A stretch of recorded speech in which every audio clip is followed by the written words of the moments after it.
और वैसे भी लोग इन पर विश्वास नहीं करते हैं। और विश्वास और भरोसे नाम की कोई चीज इस सरकार के पास नहीं है आज की तारीख में। वजह क्योंकि सत्ता में आई ही झूठ बोल करके है। 10 गारंटियां, झूठी गारंटियां दे करके सत्ता में आई। कांग्रेस पार्टी का दौर जो 1 साल का है बहुत निराशाजनक रहा है और ये दौर जल्दी समाप्त होना चाहिए, ये सब लोगों की इच्छा है। इतिहास का सबसे तेज रफ्तार से लोन लेने का अगर रिकॉर्ड किसी के नाम है तो वो सुखविंदर सिंह सुक्खू जी है। 12,000 करोड़ रुपए हिमाचल प्रदेश में ऋण ले लिया। आज नालागढ़ में तो विशेष तौर से हमारे जो नगर परिषद और नगर पंचायत के चुने हुए प्रतिनिधि हैं, अपने संगठन से जुड़े हुए, अपने विचार से जुड़े हुए, उनका 1 दिवसीय प्रशिक्षण शिविर है। उस सिलसिले में हम यहाँ हैं। पार्टी के अध्यक्ष जी, पार्टी के संगठन महामंत्री, पार्टी के महामंत्री और सब नेता लोग यहाँ आए हैं। और जहां तक कुछ और बातों पर हम बात करें, हिमाचल प्रदेश में कांग्रेस पार्टी की सरकार का 1 वर्ष का कार्यकाल पूरा हुआ है और 1 साल के कार्यकाल में हिमाचल प्रदेश को हर दृष्टि से आगे ले जाने के बजाय हिमाचल को कई वर्षों पीछे कर दिया है। विकास के कार्य रुके पड़े हैं हिमाचल प्रदेश में। सत्ता में आते ही लगभग 1,500 संस्थान चले हुए, खुले हुए संस्थान बंद कर दिए गए थे। इसमें आपके नालागढ़ बद्दी के इलाके में भी बहुत सारे संस्थान थे। एसडीएम के दफ्तर थे, बीडीओ के दफ्तर थे।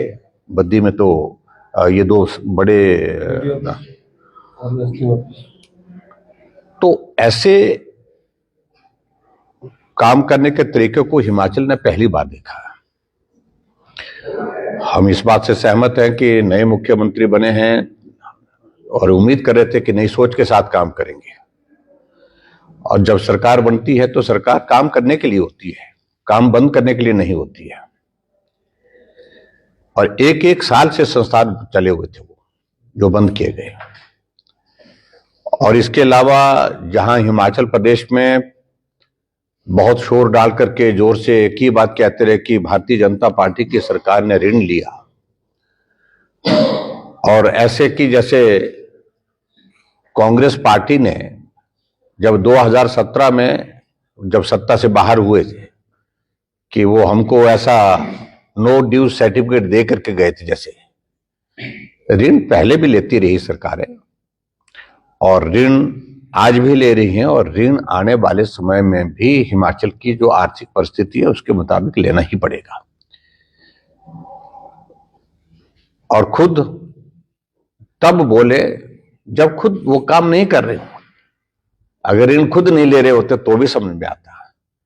12 महीने में हिमाचल प्रदेश में आज तक के इतिहास का सबसे तेज रफ्तार से लोन लेने का अगर रिकॉर्ड किसी के नाम है तो वो सुखविंदर सिंह सुक्खू जी है। 12,000 करोड़ रुपए हिमाचल प्रदेश में ऋण ले लिया।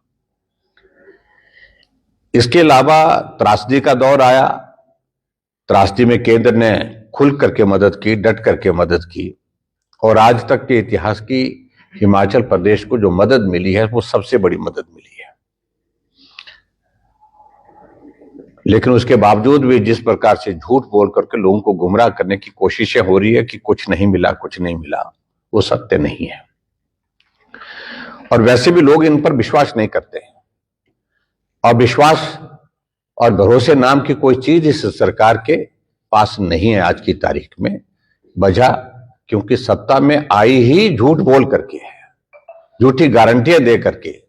10 गारंटियां, झूठी गारंटियां दे करके सत्ता में आई और कहा 1,500 रुपए हर महिला को हिमाचल प्रदेश में सरकार बनने के बाद पहली कैबिनेट की पहली बैठक में निर्णय लेने के साथ हम दे देंगे। 1 साल बीत गया, एक महिला को अभी तक 1,500 रुपए मिला नहीं।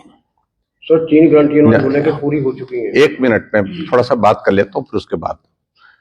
और उसी तरह से 5 लाख बेरोजगारों को नौकरी देने की बात कही थी उन्होंने, और पहली कैबिनेट की पहली बैठक में 1 लाख नौकरियां निकाल दी जाएंगी और नौकरियां दे दी जाएंगी।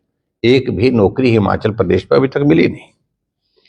जो भी नौकरियां आज की तारीख में जो कमीशन में इंटरव्यू हो रहे हैं या नौकरियां जो भी मिली हैं वो नौकरियां हैं जो हिमाचल प्रदेश में हमारी गवर्नमेंट के दौरान जो एडवर्टाइज हो गई थी, उसकी रिक्रूटमेंट की प्रोसेस शुरू हो चुकी थी, वही नौकरियां। हाँ, नौकरियां मिली, सीपीएस बने 6 कैबिनेट रैंक के साथ, कैबिनेट रैंक के साथ एडवाइजर बने, उनको नौकरी जरूर मिली हिमाचल प्रदेश में। और इसी तरह से उन्होंने कहा था कि बिजली हम 300 यूनिट फ्री देंगे, 1 यूनिट बिजली फ्री नहीं मिली। गोबर 2 रुपए किलो के हिसाब से खरीदेंगे, और अभी विधानसभा के सत्र के दौरान हम गोबर लेकर के गए थे। दूध कहा था कि भी गाय का 80 रुपए और भैंस का दूध 100 रुपए लीटर के हिसाब से लेंगे। यानी मेरे कहने का मतलब कोई भी गारंटी पूरी नहीं हुई।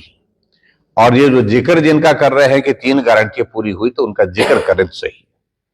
अभी एक भी गारंटी सही मायने में पूरी हिमाचल प्रदेश में हुई नहीं। जिस ओपीएस का जिक्र करते हैं, मैं उस पर कुछ ज्यादा बोलना नहीं चाह रहा हूं। अभी तक जो कर्मचारी हैं वो ऑप्शंस तय कर रहे हैं, वो प्रोसेस शुरू होगा। आने वाले समय में जब ओपीएस के मामले को लेकर के सारी बातें होंगी तो उन पर बात तभी करेंगे। लेकिन मेरा कहने का मतलब अभी तक भी कोई पूर्ण गारंटी कोई हुई नहीं हिमाचल प्रदेश में, तो इसलिए झूठ बोल करके सत्ता में आए हैं।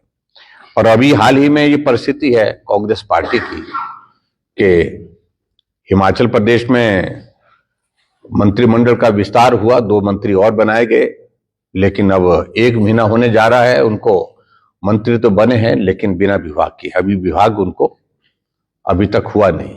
और मैं यही कहूंगा कि सबसे निराशाजनक किसी सरकार का कार्यकाल 1 साल का रहा तो